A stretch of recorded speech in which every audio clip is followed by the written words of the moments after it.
여러분 반갑습니다. 원파입니다. 올해 여러분들 가정에 행운이 항상 함께하기를 기원하면서 새해 복 많이 받으시기를 바랍니다. 지난 한 해는 저희들에게 상당히 의미가 있는 한 해였고, 마지막 영상에서도 파이코인이 그동안 기다리던 KYC의 문제가 어느 정도 이제 방향을 잡고, 이제 2024년은 정말 우리가 오픈넷 갈 수 있는 그런 계기가 되지 않았을까 하는 그런 희망을 가지고 방송을 하게 됐습니다. 우선 며칠 사이에 니콜라스 박사가 아나운스를 하고 난 이후에 생겼던 내용들, 이런 내용들을 이제 보면서 2024년은 오픈넷을 가도록 준비하자, 이런 포인트를 이제 써서 오픈넷에 대한 기대감을 갖추고 있다는 걸 확인할 수 있었고, 물론 이제 우리의 그 모든 조건을 달성해서 오픈넷 가도록 우리의 그런 파이오니어들이 협력을 하자, 이런 내용들이 큰 의미를 주고 있는 것 같습니다. 물론 이제 이 KYC 문제가 가장 걸려 있기도 하지만은 이런 문제는 하나씩 해결할 수 있다고 보고, 일단 금년 한 해는 이 그림에서 이제 보여주는 것처럼 우리가 파이코인의 이제 베타 버전에서부터 시작해서 이것이 이제 테스트넷을 통해서 이제 서로 이 파이코인을 주고받는 이런 그 연습을 계속 해오다가 메인넷이 이제 되면서 엔크로스 폐쇄형으로 이제 그동안 오랫동안 거래를 하면서 이 파이코인의 값어치가 실제 상거래에 가능하다 하는 것을 전 세계적으로 이제 많이 확인이 된 상태에 있기 때문에, 이제는 과연 메인넷으로 가기 위한 준비가 되면은 우리가 과연 메인넷으로 갈 수 있지 않을까. 그래서 금년 2024년은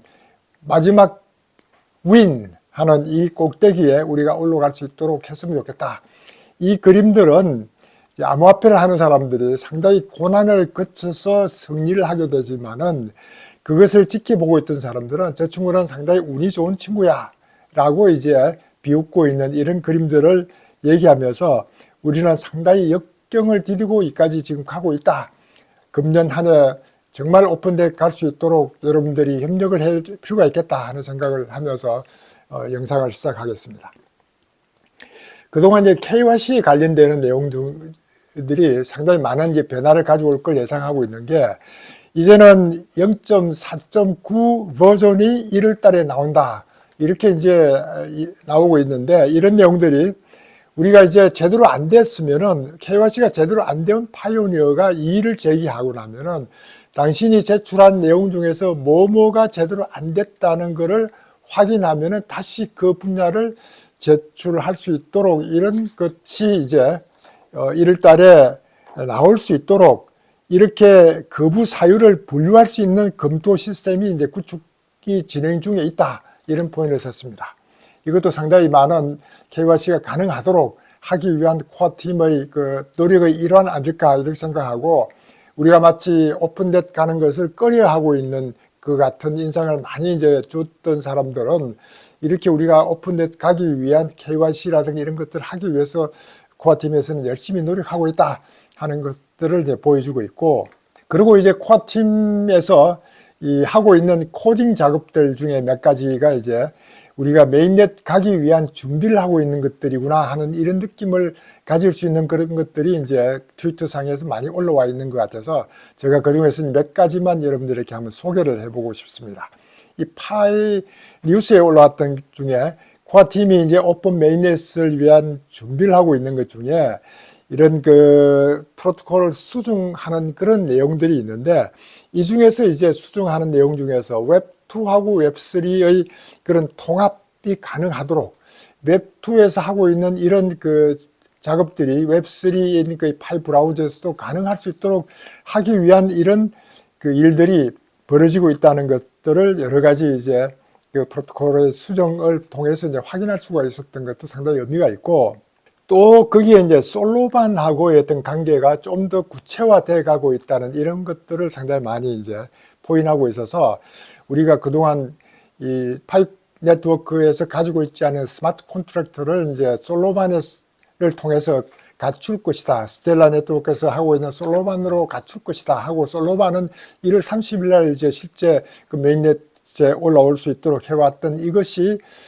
제대로 이루어지면은 이제 파이 네트워크하고 어떻게 연결식이 나가는지 하는 그런 과정들을 보여주고 있는 것들을 제가 몇 가지를 봤습니다. 그 중에 이제 우리가 쉽게 볼 수 있었던 거는 그 도아2 파이 앱에서 이제 보여주고 있는데, 여기에 이제 도아2 파이 앱에 스텔라 네트워크를 이제 추가를 했습니다. 여기에 그 도아2 파이에 들어가 보면은 이제 스텔라 네트워크하고 추가가 되어 있다는 것들을 볼 수 있고, 스텔라의 그 파이의 메인 네트워크와 파이의 그 테스트넷 또는 스텔라의 메인넷과 스텔라의 테스트넷이 이렇게 들어가 있고, 스텔라의 테스트넷에 들어가서 보면은 거기에 이제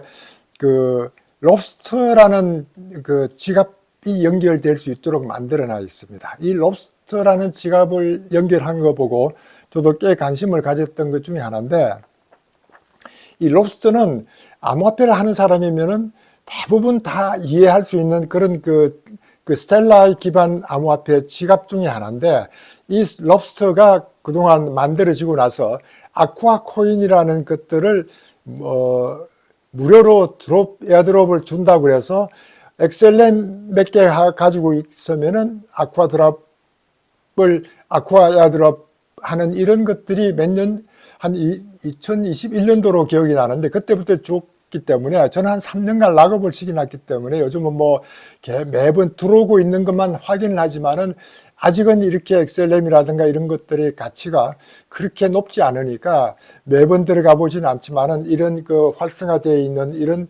그 네트워크를 볼 수 있는데, 이 롭스터가 여기에 이제 올라와 있습니다. 이런 걸 보면은 이게 상당히 의미가 있는 게, 우리가 만약에 파이 네트워크를 이제 그 오픈하게 된다면은 이 스텔라 네트워크하고 직접 연결시키면 스텔라 네트워크하고 연결되어 있는 것들은 상당히 많이 우리가 활용할 수 있지 않을까, 이런 생각을 해보지 않을 수가 없습니다. 우리가 이 XRP에 관련돼서는 제가 이제 그 지금은 자만으로 바뀌었던 이 플랫폼을 통해서, 지갑을 통해서 많은 분야를 연결시킬 수 있다는 그 가능성, 이렇게 암호화폐가 얼마나 많은 실생활에 도움을 줄 수 있는지를 알기 위해서는 항상 XRP의 그 자만을 언급을 할 때가 많은데, 이렇게 XRP하고 XLM하고 파이코인은 같은 사촌형 관계로 이루어진다는 말씀을 항상 드렸기 때문에, 이것이 파이 네트워크가 오픈된다면은 이와 같은 스텔라 네트워크하고 XRP의 그 레츠하고 연결도 가능하지 않을까, 이런 것 때문에 희망을 가지고 이 파이코인이 오픈넷을 기다려보고, 그 전에 이제 오픈넷 가기 위한 준비 과정들을 좀 더 이런 그 프로토콜 코딩 작업에 익숙한 사람들이 거기에 이제 점검물로 내오는 거 보면은, 어떤 경우는 몇 줄은 줄이고 어떤 몇 줄은 이제 더하고 해서 그런 상황들을 보여주는 걸 보고 상당히 메인넷 가기 위한 그런 준비 작업들을 코아팀에서 제대로 하고 있다. 우리는 뭐 이런 그 코딩 작업의 전문가가 아니더라도 실제 내용들의 진위 여부는 확인하고 이와 같은 뉴스를 접할 때마다 상당히 그래도 값어치 있는 뉴스들이라 싶어서 오늘 여러분들께 공개를 해보는 겁니다. 지난 1년 동안 암호화폐계에 2023년도에 어떤 일이 있었는지를 잘 정리한 그런 기사들이 그 암호화폐 미디어인 워치그루에서 나와 있길래 저도 한번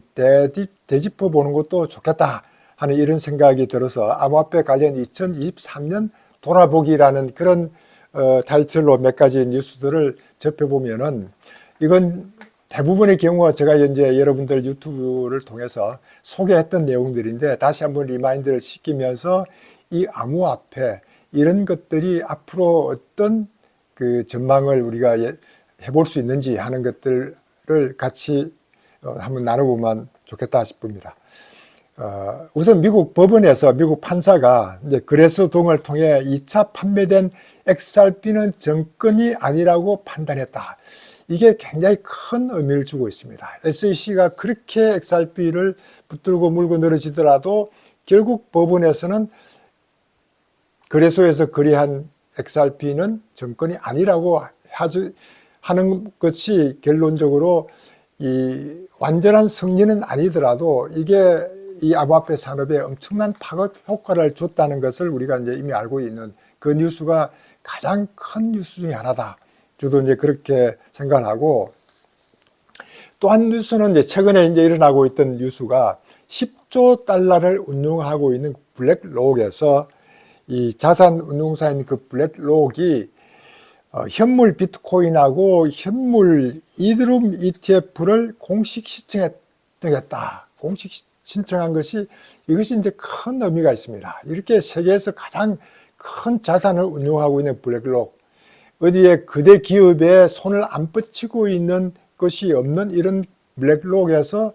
이런 비트코인과 이더리움의 현물 ETF를 신청했다는 것은 큰 사건 중에 하나고, 이렇게 암호화폐가 기존 금융권이라든가 이런 자본 운용 사회에서 직접 거래를 할 수 있도록 하겠다는 것은 큰 의미가 있다. 그런 차원에서 이제 이것이 이제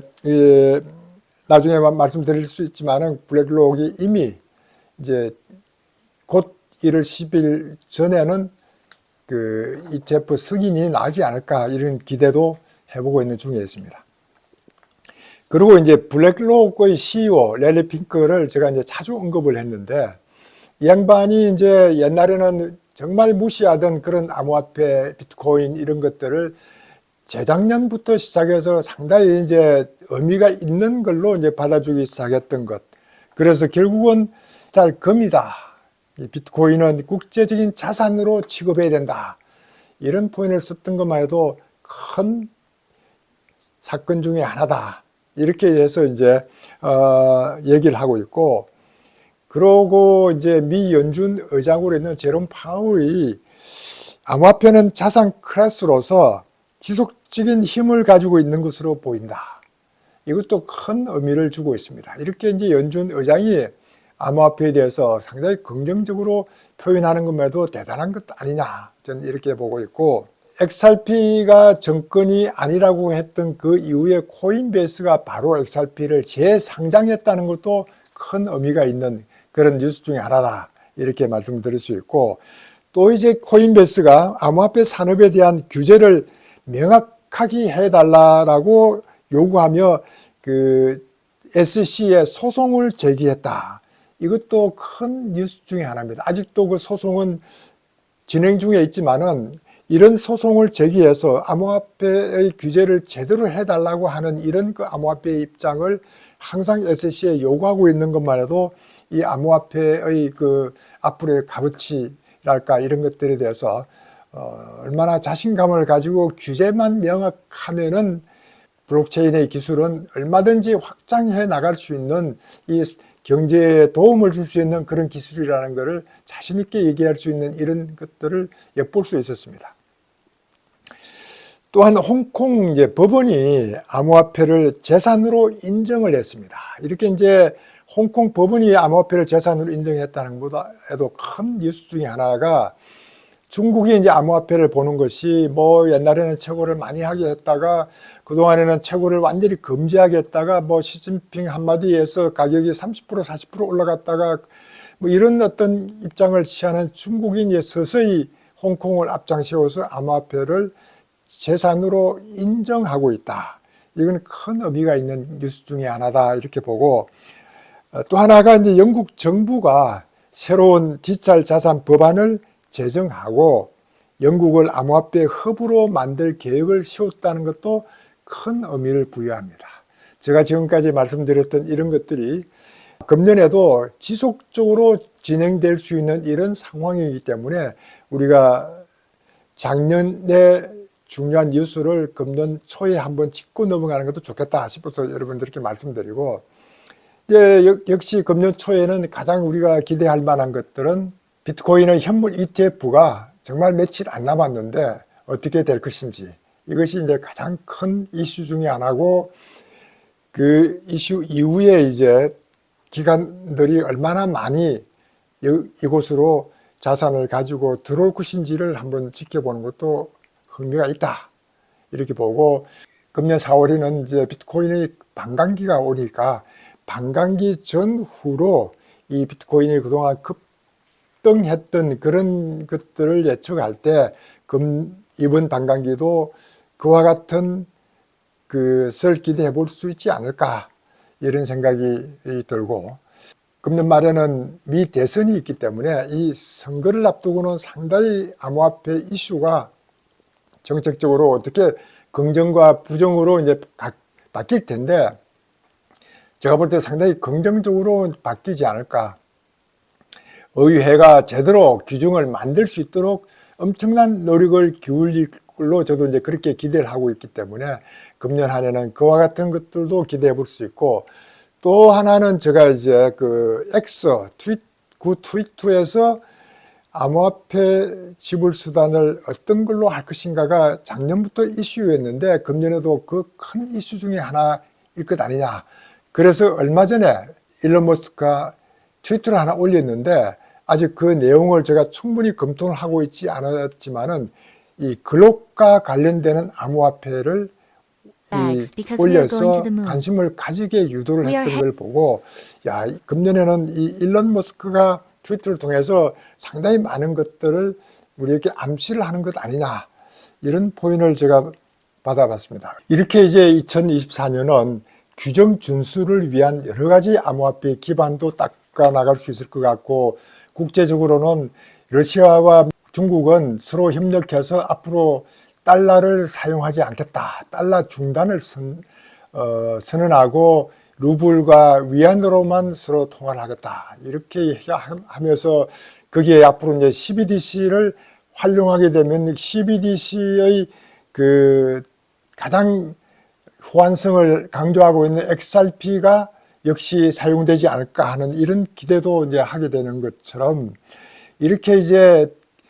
러시아와 중국이 앞장서고 브릭스가 이제 브릭스 국가 내에서도 앞으로 이런 그 금융 협력을 더 발전시키면은 서로 독립적인 결제 시스템을 개발하도록 할 것이다 해서, 이렇게 이런 금융 시스템의 상당히 큰 변화를 예상할 수가 있고, 이렇게 법정화폐로 비트코인을 채택한 엘살바도르 외에 여러 국가들이 벌써 이 비트코인을 법정화폐로 하려고 노력하고 있는 것이 보이고, 최근에 이제 아르헨티나 대통령인 밀레이라는 대통령도 친암호화폐계니까 뭔가 큰 변화를 예상하고 있고, 이렇게 암호화폐의 그 긍정적인 요인들이 상당히 많이 이제 이루어지니까 파이코인이 오픈넷 가는데 모든 조건이 2024년도는 잘 갖추질 것 같다. 단지 100개의 앱을 만들고 KYC가 소화팀과 우리가 협력만 하면 되는 일이니까, 금년 한 해에는 가능하면 우리가 노력해서 오픈넷 갈 수 있도록 하는 이런 계기를 만들면 좋겠다 하는 이런 말씀을 드리고, 구독자 여러분들, 금년에 모든 일들이 원하는 대로 성취되기를 바라면서 오늘 영상도 마치겠습니다. 여러분들 감사합니다.